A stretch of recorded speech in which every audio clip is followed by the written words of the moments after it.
విదేశాల్లో చదవాలనుకుంటున్నారా? అయితే విదేశ్ కన్సల్ట్ ని సంప్రదించండి. గవర్నమెంట్ కి అధికారికంగా ల్యాండ్ ఎక్విజిషన్ లో లింగంనేని గెస్ట్ హౌస్ ని ప్రభుత్వం ఏదైనా తీసుకుందా? తీసుకుంటే ఏమైనా అధికారికంగా ప్రొసీడింగ్స్ ఉన్నాయా? ఉంటే ఆ ప్రొసీడింగ్స్ ని ప్రెస్ కి రిలీజ్ చేయండి. మిమ్మల్ని కానీ నేను ఐటీ మినిస్టర్ కానీ ఇద్దరిని అడుగుతున్నా. నెంబర్ 2, ఇది ఇప్పటికీ కూడా ఇది మీ అధికారికంగా నివాసమా? దీనికి రెంట్ కడుతున్నారా? లేకపోతే దీనికి సంబంధించినటువంటి గవర్నమెంట్ బిల్డింగా? ముఖ్యమంత్రి ఉండగానే అది గవర్నమెంట్ బిల్డింగ్ అవ్వదు కదా. నవీన్ పట్నాయక్ లేకపోతే మొన్నటిదాకా Arvind Kejriwal 3 apartment 3 triple bedroom ఫ్లాట్లో రెంట్కున్నాడు. అరవింద్ కేజ్రీవాల్ ముఖ్యమంత్రి కాకముందు, ముఖ్యమంత్రి అయిన తర్వాత కూడా రెంట్కున్నాడు. ముఖ్యమంత్రి రెంట్కున్నంత మాత్రాన అది అధికారికంగా గవర్నమెంట్ బిల్డింగ్ అయిపోతుందా? ఎక్కడో ₹1,00,000 ₹2,00,000 అద్దెకు తీసుకొని కేజ్రీవాల్ 1 సంవత్సరం పాటు ఒక బిల్డింగ్లో అద్దెకు తీసుకొని ఉన్నాడు. అద్దెకు తీసుకున్నంత మాత్రాన ముఖ్యమంత్రి ఉంటే అది అధికారిక నివాసం ఎట్లా అయిపోతుంది? సో లింగంనేని గెస్ట్ హౌస్ని మీరు అద్దెకు తీసుకున్నారా, లేకపోతే అది ప్రభుత్వ స్థలమా? ప్రభుత్వ స్థలం అయితే దానికి ఏమైనా ప్రొసీడింగ్స్ ఉన్నాయా? ఒకవేళ అద్దెకు తీసుకుంటే మీరేమైనా అద్దె కడుతున్నారా? ఇది ముఖ్యమంత్రి చంద్రబాబు నాయుడు అండ్ వారి సుపుత్రుడు చెప్పాల్సినటువంటి మాటలు. ఇవి రెండింటి మీద క్లారిటీ తీసుకోవాల్సిన బాధ్యత కూడా పవన్ కళ్యాణ్ గారికి ఉంది.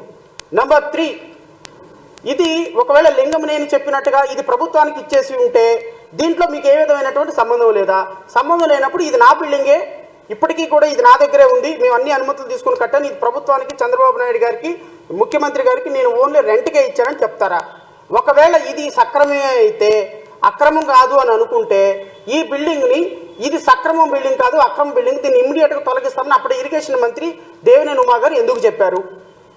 అసలు మీరు కోస్టల్ కారిడార్లో చట్ట నిబంధనలు, నేషనల్ గ్రీన్ ట్రిబ్యునల్ చాలా సీరియస్గా అబ్జెక్ట్ చేసిన చోట, బిల్డింగ్ రూల్స్ పర్మిషన్ చేయని చోట మీరు ₹100 కోట్ల గెస్ట్ హౌస్లు కట్టుకొని కరకట్టుకి ఈ చివరి నుంచి చూస్తే ఆ చివరి వరకు మంతెన సత్యనారాయణ రాజు ఆలయం దగ్గర వరకు కూడా ప్రతి ఒక్కటి కూడా ఇల్లీగల్గా గెస్ట్ హౌస్లు కట్టుకొని వాటికి మళ్ళీ దాని పక్కన ఇంకొక టెంపుల్స్, శివాలయాలని, రామాలయాలని కట్టుకొని కొంతమంది గవర్నమెంట్ గెస్ట్ హౌస్లు కట్టి, ఇరిగేషన్ గెస్ట్ హౌస్లు కట్టి వస్తాను నేను అన్ని ఏ విధంగా ప్రతి ఒక్కటి ఇల్లీగల్ కస్టడీలో కట్టడాలో ఏ విధంగా వీటి మీద నోటీసులు గవర్నమెంట్ ఇచ్చిందో, ఏ విధంగా నోటీసులు గవర్నమెంట్ ఇచ్చిన తర్వాత వీళ్ళు ఏ విధంగా వన్న క్యాంటీన్లకి ₹100 కోట్ల ₹2 కోట్ల వీళ్ళకి ఏ విధంగా ఈ ప్రభుత్వంలో ఇప్పటి ఆ ప్రభుత్వంలో వీళ్ళు మామ్యామ్యాలు ఇచ్చి ఏ విధంగా ఆపుకున్నారో వీటన్నిటి మీద కూడా ఇప్పుడు రాష్ట్ర ప్రజల ముందు మీ చరిత్ర మొత్తం విప్పుతా, మీ చరిత్ర మొత్తం రాష్ట్ర ప్రజల ముందు పెట్టి, ఇదిగో ప్రభుత్వాల్లో పనిచేసేటువంటి మంత్రులు, ముఖ్యమంత్రులు, ప్రజలకు ఆదర్శపాయంగా ఉండవలసినటువంటి వ్యక్తులు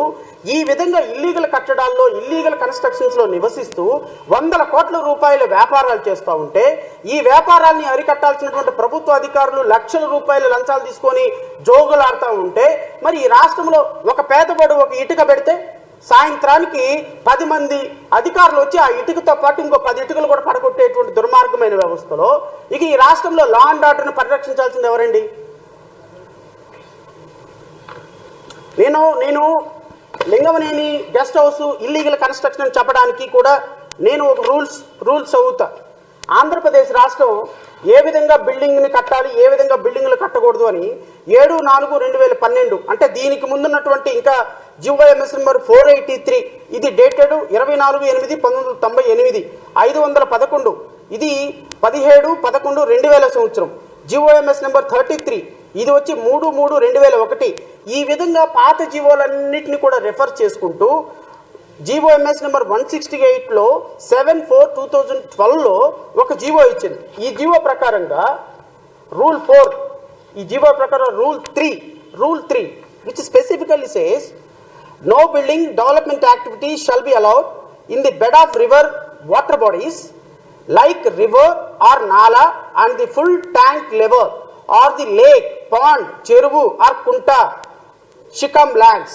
అంటే ఏ బిల్డింగ్ అయినా సరే, any building activity shall not be allowed. ఏ విధమైనటువంటి బిల్డింగ్ పర్మిషన్ అలౌ చేయడానికి లేదు. ఎక్కడెక్కడ అలౌ చేయడానికి లేదు? In the bed of water bodies like river or nala and in the full tank level or any lake, pond, cheruvu or kunta. ఇప్పుడు ఇదే పరిస్థితి. ఎన్ కన్వెన్షన్ హాల్లో నాగార్జున చెరువు అనేటువంటి క్లాసిఫై చేసినటువంటి ల్యాండ్లో ఎన్ కన్వెన్షన్ హాల్లో పర్మిషన్ తీసుకొని కట్టాడు. ఈ has a permission, valid permission. ఎక్కడుంది పర్మిషను? ఎక్కడిచ్చారు పర్మిషన్ అధికారులు? చెరువు అనేటువంటి ఒక క్లాసిఫైడ్ చేయబడినటువంటి ల్యాండ్లో పర్మిషన్ ఇచ్చారు. ఎనీ పర్మిషన్ ఏ బిల్డింగ్ అయినా పర్మిషన్ ఇచ్చిన అధికారులు ఇచ్చారు అంటే ఇచ్చిన పర్మిషన్స్ కనుక ఈ ల్యాండ్స్లో ఉంటే ఏది వాటర్ బాడీస్, నాలా, full tank level, lake, pond, చెరువు ఆకుంట ఈ క్లాసిఫై చేసినటువంటి ఏ భూమిలో అయినా సరే పర్మిషన్ ఇస్తే ఆ పర్మిషన్ చెల్లదు. అందుకనే రేవంత్ రెడ్డి ప్రభుత్వం డిమాలిషన్ చేసింది. హైకోర్టు ఎందుకు స్టే ఇచ్చింది? ఆయనకి బిల్డింగ్ పర్మిషన్ ఉంది కాబట్టి హైకోర్టు స్టే ఇచ్చింది. బట్ బిల్డింగ్ పర్మిషన్ వ్యాలిడ్ కాదు. ఏ విధమైనటువంటి బిల్డింగ్ పర్మిషన్ ఈ చెరువు, నాల, పాండు ఇలాంటి కెనాల్ లాంటి క్లాసిఫై చేసినటువంటి భూముల్లో దేంట్లో కూడా బిల్డింగ్ పర్మిషన్ ఇవ్వటం వ్యాలిడ్ కాదు అని తెలంగాణ ప్రభుత్వం భావించింది, కొట్టేసింది. ఈ లింగమనేని కూడా చెప్పినట్టుగా ఈ క్లాసిఫై చేసినటువంటి భూముల్లోనే నేను పర్మిషన్ తీసుకున్నాను పంచాయతీ నుంచి అంటాడు. చంద్రబాబు నాయుడు గెస్ట్ హౌస్కి చంద్రబాబు నాయుడు గారు ఇప్పుడు ఉంటున్నటువంటి అధికారిక నివాసానికి పర్మిషన్ ఉంది అని చెప్పేది ఇలాంటి క్లాసిఫై చేసినటువంటి ల్యాండ్లో. అండ్ ఇంకోటి కూడా వస్తాను నేను. The above water bodies and courses shall be maintained as recreation and green buffer zone, and no building activity shall be created out within 100 meters from the boundary of the river outside of the municipal corporation, municipality, nagar panchayati limits of 50 meters within the municipal corporation. ఏదైనా సరే